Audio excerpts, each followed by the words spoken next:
अस्सलाम वालेकुम, मैं हूं इमदाद सुमरो। नवाज शरीफ को पासपोर्ट जारी कर दिया गया है। इमरान खान ने धरने का ऐलान कर दिया है। तहरीक इंसाफ के रंग में भंग पड़ गया, खुशियां फीकी पड़ गई। इलेक्शन कमीशन में जो काम चल रहा है फॉरेन फंडिंग केस को लेकर, वो उसी तरह चलेगा। तहरीक इंसाफ आज इलेक्शन कमीशन के दफातर के सामने एहतजाजी मुजाहरे करने जा रही है। हुकूमत यानी हुक्मरान जमात, हुक्मरान इत्तेहादी जमात पीपल्स पार्टी ने इलेक्शन कमीशन की हिमायत का ऐलान कर दिया है। वकला तंजीमें भी खम टोक कर इलेक्शन कमीशन के हक़ में सामने आ गई हैं। अब सूरत हाल क्या बनेगी, इमरान खान साहब क्या करना चाहते हैं, क्यों इलेक्शन कमीशन के ख़िलाफ़ इमरान खान एहतजाजी मुजाहरे करना चाह रहे हैं, और वो जो फवाद चौधरी साहब जिन्होंने इलेक्शन कमीशन से माफ़ी मांगी थी, दोबारा वही बयानात क्यों दे रहे हैं, ये सारे सवालात हैं। तो मेरा ख़्याल है आगाज़ में करता हूँ इलेक्शन कमीशन के ख़िलाफ़ जो आज मुजाहरे होने जा रहे हैं, उसके बाद इस्लामाबाद हाई कोर्ट के फ़ैसले के बाद इलेक्शन कमीशन में क्या हो रहा है उस पर बात होगी। और फिर नवाज़ शरीफ साहब पासपोर्ट लेकर क्या करेंगे, पाकिस्तान वापस तो नहीं आ रहे नवाज़ शरीफ साहब, और धरना होगा, कितना बड़ा होगा, क्या होगा, इस सारी मामलात पर। तो पहले आगाज़ तहरीक इंसाफ आज धरने देने जा रही है, मुजाहरा करने जा रही है, धरने नहीं एहतजाजी मुजाहरा करने जा रही है पूरे मुल्क में ज़िले सतह तक इलेक्शन कमीशन के दफातर के सामने। और बज़ाहिर तहरीक इंसाफ का इल्ज़ाम है कि इलेक्शन कमीशन जो है वो जानिबदार है, और हमारे वो जो अरकान थे जो मुनहरिफ हुए उनके ख़िलाफ़ कोई कार्रवाई नहीं कर रही। हमारे अरकान के जो इस्तीफ़े थे वो इस्तीफ़े मंजूर नहीं कर रहा इलेक्शन कमीशन, लिहाजा इलेक्शन कमीशन जो है वो जानिबदार हो गया है, और इलेक्शन कमीशन के ख़िलाफ़ हम एहतजाज करने जा रहे हैं। और कल बल्कि PTI की सियासी कमेटी का इजलास भी हुआ, और उस इजलास के बाद जो चीज़ें सामने आई हैं वो बड़ी हैरान कुन है। हैरान कुन के अलावा मतलब एक होता है ना कि मतलब एक सियासी जमात इस तरह बिहेव करती है किसी आइनी इदारे के मुतालिक कि जी जो हम कहते हैं वो करो, वरना आप जानिबदार हो, वरना आप इस्तीफ़ा दो, आप घर जाओ। फवाद चौधरी साहब ने कल एक वीडियो बयान जारी किया, और फवाद चौधरी साहब के जो फवाद चौधरी अपडेट्स के नाम पर एक ट्विटर अकाउंट है, वहाँ से भी स्टेटमेंट्स जारी हुई जिनको फवाद चौधरी साहब ने ख़ुद भी रीट्वीट किया। उसमें वही बातें की गई हैं, इलेक्शन कमीशन पर वही इल्ज़ामात लगाए गए हैं जो इल्ज़ामात लगाने पर नोटिस लिया गया था। इलेक्शन कमीशन ऑफ पाकिस्तान ने EVM का मसला था, आपको याद होगा, फवाद चौधरी और आज़म सवाती को तौहीन अदालत के नोटिस गए थे, और उन्होंने आगाज़ में ही पहले तो जाने से इनकार किया, और जब गए तो फिर आगाज़ में ही उन्होंने कहा कि जब हम केस लड़ ही नहीं रहे भाई, हम माफ़ी मांगते हैं भाई। फवाद चौधरी साहब ने ये कह दिया था कि जी मैं तो काबीना का माउथ पीस हूँ, जो काबीना का फ़ैसला होता है मैं वो कहता हूँ। तो फवाद चौधरी साहब ने कहा क्या था, कहा ये था कि इलेक्शन कमीशन ऑफ पाकिस्तान को मुस्लिम लीग नून का हेडक्वार्टर बनाया हुआ है। सिकंदर सुल्तान राजा का नवाज़ शरीफ साहब से करीबी ताल्लुक़ है, और वो उनको बेहतर है कि वो इलेक्शन कमीशन छोड़कर जाकर मुस्लिम लीग नून में बैठ जाए, अपोजिशन में बैठ जाए। तब मुस्लिम लीग नून अपोजिशन में थी, अपोजिशन को ज्वाइन कर ले, इलेक्शन कमीशन का ओहदा छोड़ दे। और फिर आज़म सवाती साहब ने कहा था कि जिस इलेक्शन कमीशन को आग लगा देनी चाहिए, ये जहन्नुम में जाएँ, ये धांधली करवाते हैं, ये पैसे ख़रीदते हैं, ये वो इस तरह के इल्ज़ामात लगाए। और इलेक्शन कमीशन ने जब नोटिस भेजे तो इन अदालत के, तो दोनों जाकर हाथ जोड़कर माफ़ी दोनों ने मांगी, गैर मशरूत माफ़ी मांगी। और फवाद चौधरी साहब ने तो मुद्दा सारा का सारा इमरान खान पर डाल दिया था। उन्होंने कहा कि जी जो मुझे वज़ीर आज़म कहते हैं मैं तो वो करता हूँ, तो मैंने वही कहा जो वज़ीर आज़म साहब ने कहा। आज भी फवाद चौधरी साहब ने कल जो फवाद चौधरी साहब ने ट्वीट किया और जो बात की वो भी इसी तरह की है कि बाद में जब पकड़ा जाऊँ तो मैं ना पकड़ा जाऊँ, वज़ीर आज़म साहब पकड़े जाएँ। वज़ीर आज़म तो अब नहीं रहे, इमरान खान साहब पकड़े जाएँ। पहले तो कहते थे ना वज़ीर आज़म साहब पकड़े जाएँ, तो इमरान खान पकड़े जाएँ। उन्होंने जो स्टेटमेंट जारी की है ट्विटर पर, वो वीडियो बयान भी है उसमें।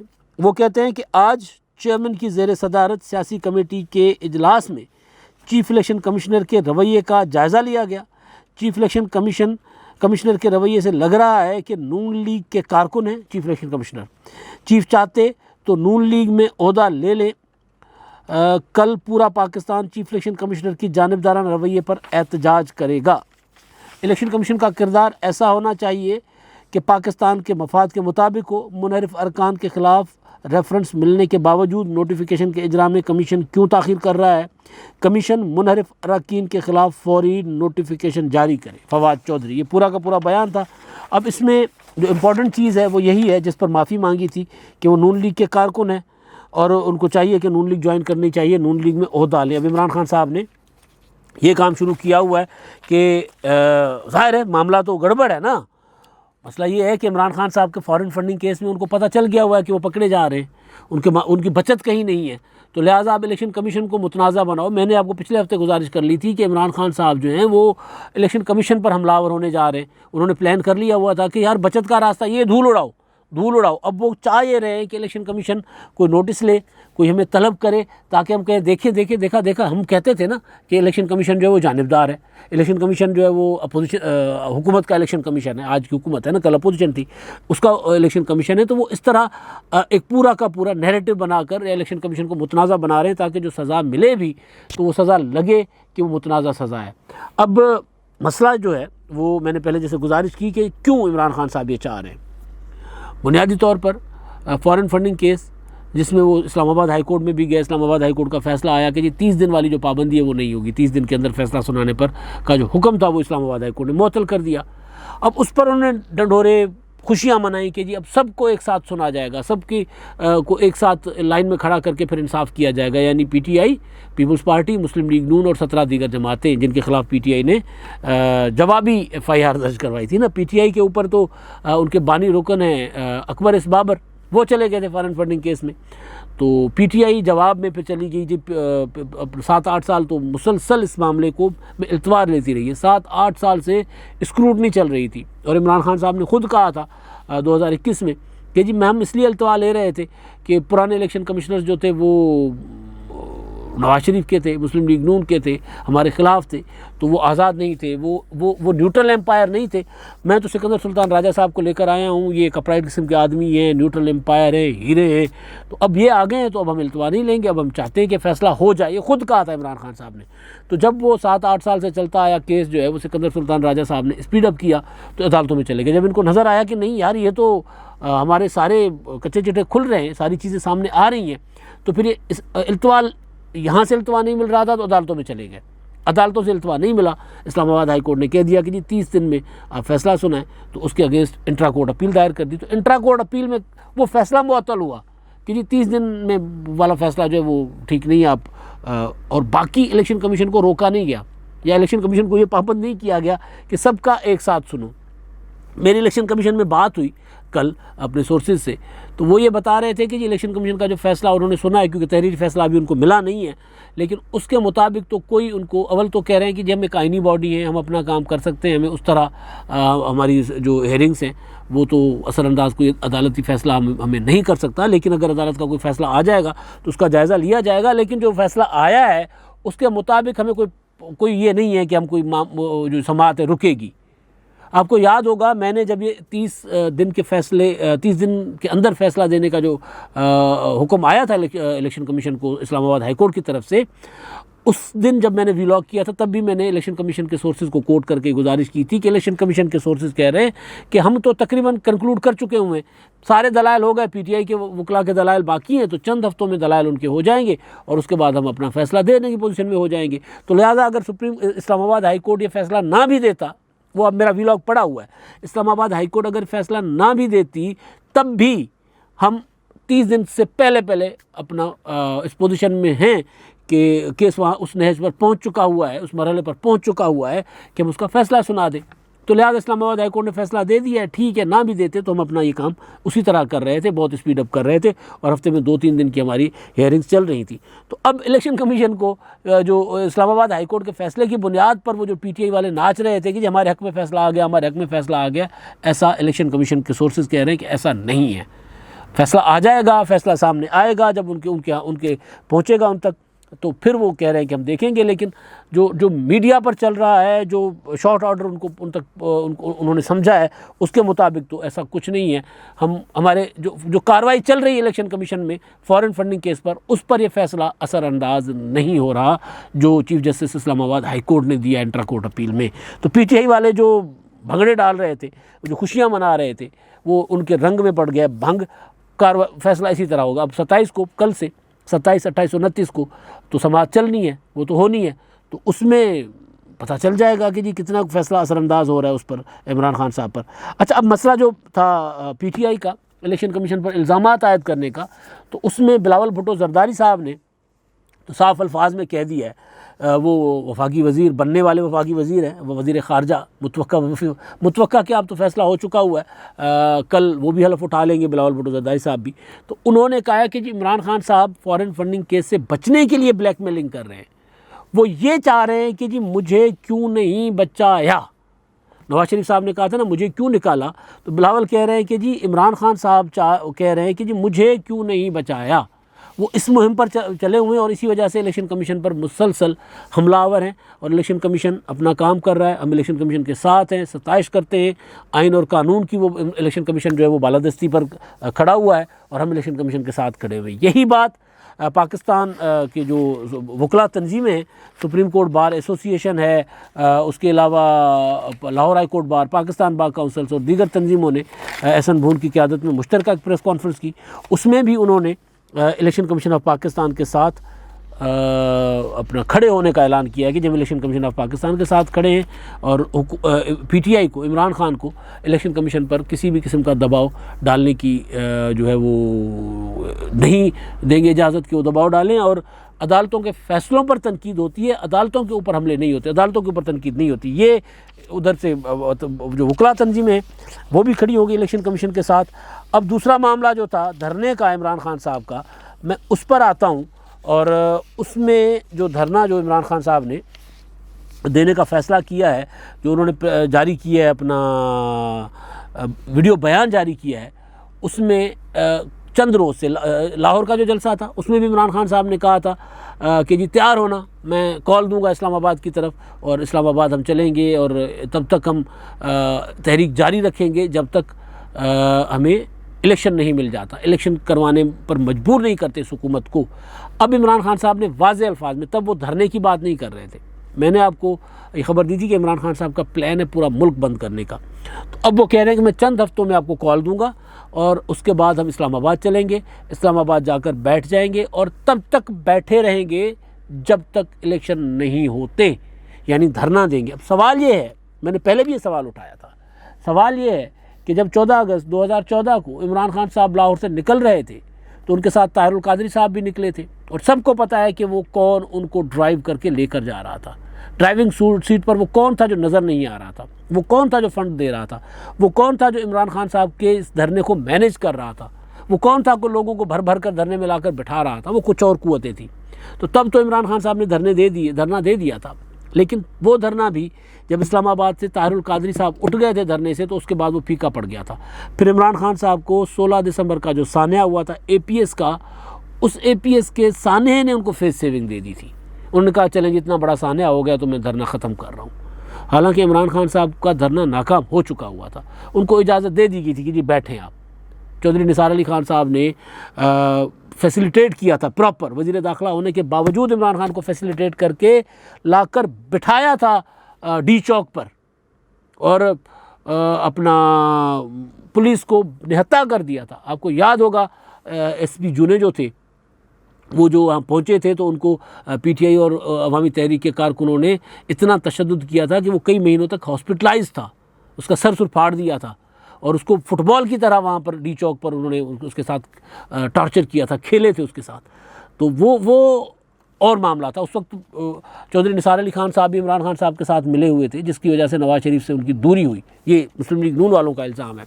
दूसरी कुव्वतें भी मिली हुई थी। तो सवाल ये है कि अब इमरान खान साहब का जलसा तो बड़ा हो जाएगा, इमरान खान साहब शायद लॉन्ग मार्च भी अच्छा कर जाएं, लेकिन तवील धरना वो जो उन्होंने 14 अगस्त को यहाँ से निकले थे और दो रोज़ में पहुँचे थे इस्लामाबाद और उसके बाद वो फिर बैठ गए थे जाकर, कोई 126 दिन का धरना दिया था। तो 126 दिन के धरने की तर्ज का कोई धरना इमरान खान साहब आज दे सकते हैं? क्या इतने स्पॉन्सर इमरान खान साहब के पास होंगे और क्या इतने लोग इमरान खान साहब के कहने पे वहाँ बैठेंगे? और क्या वज़ीर दाखिला आज है राणा सनाउल्लाह, तो राणा सनाउल्लाह बहुत ज़्यादा कारीगर आदमी है। राणा सनाउल्लाह चौधरी निसार साहब की तरह नहीं है, राणा सनाउल्लाह का तरीका अपना है। वो उनका वो लेकिन वो कुछ भी ना करें, वो खुली छूट भी दे दें कि जी आप आकर बैठ जाएं और ये आपकी लाइन है, रेड लाइन है, इसको आपने क्रॉस नहीं करना, आप जहाँ चाहते हैं बैठना है बैठ जाएं। वो जिस सड़क पर बैठें बैठने दें इमरान खान साहब को, पार्लियामेंट के सामने बैठें, उसी तरह पार्लियामेंट के सामने गंदे कपड़े जो हैं वो सुखाएं, उसी तरह पार्लियामेंट को गालियाँ दें, जो मर्ज़ी करें इमरान खान साहब, उनको इजाज़त दी जाए कि जी आप वहाँ पर बैठ जाएं। उसी तरह PTV पर हमला करेंगे तो फिर वो रेड लाइन है, उसी तरह पार्लियामेंट पर हमला करेंगे तो फिर वो रेड लाइन है। तो अब अगर वो रेड लाइन इमरान खान साहब या उनके लोग क्रॉस करेंगे तो जाहिर है फिर उस तरह उनको वो सहूलत नहीं मैसर होगी। तो अगर वो सहूलत मैसर नहीं होगी और वो फाइनेंसिंग मैसर नहीं होगी, वो जो खाने आते थे इस्लामाबाद में धरने वालों के लिए भर भर के देंगे, ट्रकें ट्रकें भर भर के आती थी, और सर्दियाँ होती थी तो आधी रात को दुकानें खुलवा कर, अगर बारिश हो रही होती थी तो आधी रात को दुकानें खुलवा कर तंबू निकलवाए जाते थे, आधी रात को दुकानें खुलवा कर निकाले जाते थे, वो कंबल्स निकलवाए जाते थे। तो क्या इमरान खान साहब को ये सारी सहूलतें मैसर होंगी? जवाब तो बज़ाहिर ना का है, लेकिन पता चले, देखते हैं इमरान खान साहब कब लॉन्ग मार्च करते हैं। चंद हफ्ते कह रहे हैं, शेख रशीद साहब ने उससे पहले कह दिया था कि जी 4 हफ्तों के बाद इमरान खान साहब जो है वो फिर इनको बता देंगे कि इमरान खान क्या होता है। तो भाई मतलब हर बार तो वो नहीं होता, अब हर बार आप जो चाहते हैं वो नहीं होता। इस बार आप ज़रा बहुत मुख्तलिफ हैं। मैंने काफ़ी अर्सा पहले एक व्लॉग में गुजारिश की थी कि इमरान खान साहब ने इदारों के अंदर बगावत करने की कोशिश की है, लिहाजा अब वो इमरान खान साहब उस तरह लाडले नहीं हैं, क्योंकि जिन इदारों ने इमरान खान साहब को देखे ना अदलिया के अंदर बगावत करने की कोशिश की, DGISPR कह रहे हैं कि जी फ़ौज के अंदर तकसीम करने का कोई सोचे भी ना। फ़ौज जो है वो जिस तरफ आर्मी चीफ देखते हैं 7 लाख सिपाही, 7 लाख फ़ौज उस तरफ देखती है, तो कहीं ना कहीं कोई ना कोई चीज़ तो कोशिश की जा रही थी ना। तो अब वो इमरान खान साहब को वहाँ से उस तरह सपोर्ट नहीं है। साकिब निसार आज बैठे नहीं हुए, इमरान खान साहब पूछ रहे हैं कि जी मैंने क्या जुर्म किया कि आधी रात को जो है वो अपना अदालतें खोल दी गई। फवाद चौधरी साहब कह रहे हैं कि जी इलेक्शन कमीशन जो है वो आइन से इनराफ़ कर रहा है, आइन और कानून से इनराफ़ कर रहा है।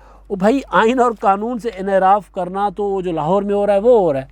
लाहौर में 26 दिनों से हुकूमत नहीं है और गवर्नर हलफ नहीं ले रहे, सदर साहब कह रहे हैं कि हम हलफ नहीं लेने देंगे। आज उस मामले पर भी जो है वो लाहौर हाई कोर्ट ने उस मामले को भी देखना है। तो इमरान खान साहब को वो सहूलत मैसर नहीं है कि जी आप जो चाहे करें। थाने के अंदर घुसकर लाकअप तोड़कर इमरान खान साहब ने वो लोग छुड़वाए थे जिन्होंने SP जुनेजो पर मेरा ख्याल है हमला किया था, वो लोग छुड़वाए थे इमरान खान साहब ने। पुलिस वालों को जिन्होंने मारा था या जिन्होंने जियो के दफ्तर पर हमला किया था, इस तरह के लोग, तो वो इमरान खान साहब अब धरना दे सकते हैं। सवाल ये है, बेशक आज इमरान खान साहब खुद कह रहे हैं, उनके लोग भी कह रहे हैं कि हमारी पॉपुलरिटी बढ़ी है, फ़र्क पड़ा होगा इमरान खान साहब के ख़िलाफ़ तहरीक अदम एतमाद से। जो इमरान खान साहब की पॉपुलरिटी जो नीचे जा रही थी वो कुछ बेहतर हुई है, इसमें कोई शक नहीं है। मैं बार बार कहता हूँ कि PTI के लोग इमरान खान साहब के सपोर्टर जो है वो ज़ख्मी हैं। तो ज़ख्मी ताज़ा ज़ख़म है, जब वो ज़ख़म होंगे, मदहम होंगे, जब थोड़ा सा चीज़ें परतें खुलना शुरू होंगी कि जी इमरान खान साहब जो हमें कह रहे थे क्या वाकई वो हो रहा था हुकूमत में, तो जब चीज़ें सामने आएंगी ना, बहुत कुछ सामने आना अभी बाकी है, तो फिर वो सपोर्ट उस तरह नहीं नज़र आएगी। जैसे अब हम नहीं बात कर रहे हैं ना अमरीकी साजिश पर, जैसे अब दूसरी बातें शुरू हो गई, जैसे अब फराह खान के 200 कनाल की ज़मीन का मामला चल रहा है ना, जैसे अब वो जावेद आफरीदी को दी गई रियायत का मामला चल रहा है, तो इसी तरह अब चीज़ें दूसरी चलनी शुरू होगी। जब दूसरी चीज़ें चलनी शुरू होंगी तो फिर इमरान खान साहब जो है वो, उनकी पॉपुलरिटी जो है वो फिर उस तरह मेंटेन नहीं रहेगी। तो क्या ऐसे इमरान खान जो 2014 वाले थे और आज वाले, इसमें क्या फ़र्क नहीं है? क्या वो सहूलतें मैसर होंगी को जाकर धरना देंगे? हुकूमत तो बहुत कमज़ोर है, इसमें कोई शक नहीं है। मौजूदा हुकूमत बहुत, वो वार कैबिनेट जो हुई वो इस तरह की स्ट्रॉन्ग हुकूमत नहीं है जो नवाज शरीफ साहब की थी, लेकिन उस वक्त भी फिर सारी जमातें जो आज नवाज इस हुकूमत में वो एक साइड पर थी और इमरान खान साहब एक साइड पर थे, तो उस वक्त भी इमरान खान साहब के ख़िलाफ़ वो सारे इकट्ठे थे। तो देखते हैं इमरान खान साहब धरना देते हैं, नहीं देते, देंगे तो कितना अर्सा वो धरना दे पाएंगे और कामयाब होगा भी नहीं। अब मामला नवाज शरीफ साहब का जो सबसे अहम है, नवाज शरीफ साहब को पासपोर्ट जारी कर दिया गया है और ख़बरों के मुताबिक 23 अप्रैल को उनको पासपोर्ट जारी कर दिया गया और 10 साल के लिए जारी कर दिया गया है। और ये भी कहा जा रहा है, क्यास किया जा रहा है कि नवाज शरीफ साहब जो है वो पासपोर्ट मिल गया है तो वो उम्रे की अदायगी के लिए सऊदी अरब जाएंगे। शहबाज शरीफ भी जा रहे हैं तो वहाँ पर उनकी मुलाकात होगी और मुमकिन है कि नवाज शरीफ साहब खुद जो सऊदी हुकूमत के साथ मुज़ाकरात होंगे उसमें वो खुद भी हिस्सा बने। मरीम नवाज साहिबा का पासपोर्ट भी वो भी अदालत से आज फैसला आ सकता है कि वो पासपोर्ट उनको मिलने जा रहा है, अगर मिलेगा तो वो भी यहाँ से जाएंगी। सवाल ये नहीं है कि नवाज शरीफ साहब उम्रे पर आते हैं कि नहीं, सवाल ये है कि नवाज शरीफ पाकिस्तान आएंगे, क्योंकि जो हालात बन रहे हैं, जिस तरफ माहौल चाह रहा है, तो मुमकिन है कि नवाज़ शरीफ साहब उम्रे की अदायगी के बाद वापस लंदन जाएं, अपना प्रॉपर ट्रीटमेंट जो भी है वो करवाने के बाद, और यहाँ पाकिस्तान में अपने मुकदमात की कुछ सेटलमेंट करेंगे ज़ाहिर है 2-4 महीने। तो 1-2 महीने के बाद नवाज़ शरीफ साहब पाकिस्तान में, क्योंकि इलेक्शन का माहौल बन जाना है, तो इलेक्शन के माहौल को गरमाने के लिए इमरान खान साहब के मुकाबले में मरीम नवाज़, नवाज़ शरीफ, बिलावल भुट्टो, ये अलग अलग अपने निकालेंगे, ज़ाहिर है अपनी अपनी इलेक्शन कैंपेन करेंगे। तो इम्कान है कि नवाज़ शरीफ साहब जो है कुछ माह के अंदर पाकिस्तान वापस आए। फौरी नवाज़ शरीफ वापस आते मुझे नज़र नहीं आ रहे। अब तक के लिए इतना ही। अल्लाह हाफ़िज़।